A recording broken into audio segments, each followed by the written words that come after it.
క్రీస్తునాథుని యందు ప్రియ సహోదరి సహోదరులారా, నేటి సువిశేష పట్టణంలో యేసు ప్రభు ఈ విధంగా అంటున్నారు. నేను పైనుండి వచ్చినవాడను, మీరు ఈ లోకమునకు చెందినవారు కనుక మీరు మీ పాపంలోనే మరణింతురు అని చెప్పితిని.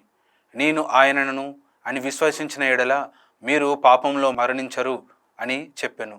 యోహాను సువార్త 8వ అధ్యాయము 23-24 వచనములు. ప్రియ సహోదరులారా, ఈ వాక్యములు మనకి ఎంతో లోతైన విశ్వాసాన్ని ప్రకటిస్తున్నాయి.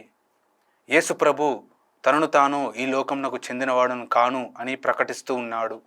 నేను కేవలం తండ్రి చిత్తం నెరవేర్చడానికి వచ్చి ఉన్నాను, నేను చేసే ప్రతి పని తండ్రి చిత్తం నెరవేర్చడానికి అని యేసు ప్రభు మనకు సెలవిస్తున్నారు. ప్రియ సహోదరి సహోదరులారా, మన జీవితంలో ఎన్నోసార్లు మనం యేసు ప్రభుని తిరస్కరిస్తూ వచ్చి ఉన్నాము. మనము ఎన్నోసార్లు ఆయన బాటలు నడవక చెడు బాటలో పయనిస్తూ ఉన్నాము. మనల్ని మనం ప్రశ్నించుకోవాలి, నేను యేసు ప్రభు బాటలో నడవడానికి సిద్ధంగా ఉన్నానా, లేదా యేసు ప్రభుని విడిచి చెడు బాటలో పయనిస్తున్నానా అని మనల్ని మనం ప్రశ్నించుకోవాలి. నేటి సువిశేష పట్టణంలో ముఖ్యమైన వాక్యాలు మనకు ఏమని అంటే నమ్మకం. యేసు ప్రభు మీద మన నమ్మకం ఏ విధంగా ఉంది అని మనల్ని మనం ప్రశ్నించుకోవాలి.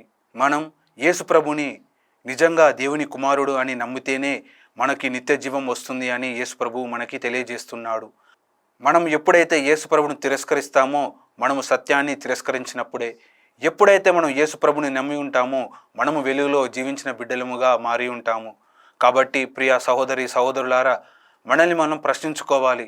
మనం చాలాసార్లు మన జీవితంలో యూదుల వలె యేసు ప్రభును తిరస్కరిస్తూ ఉంటాము, యేసు ప్రభును నమ్మలేకపోయి ఉంటాము. ఎందుకంటే మన హృదయాలు యూదుల వలె మూసుకుపోయి ఉన్నాయి. మన హృదయాలను మనం ప్రశ్నించుకోవాలి.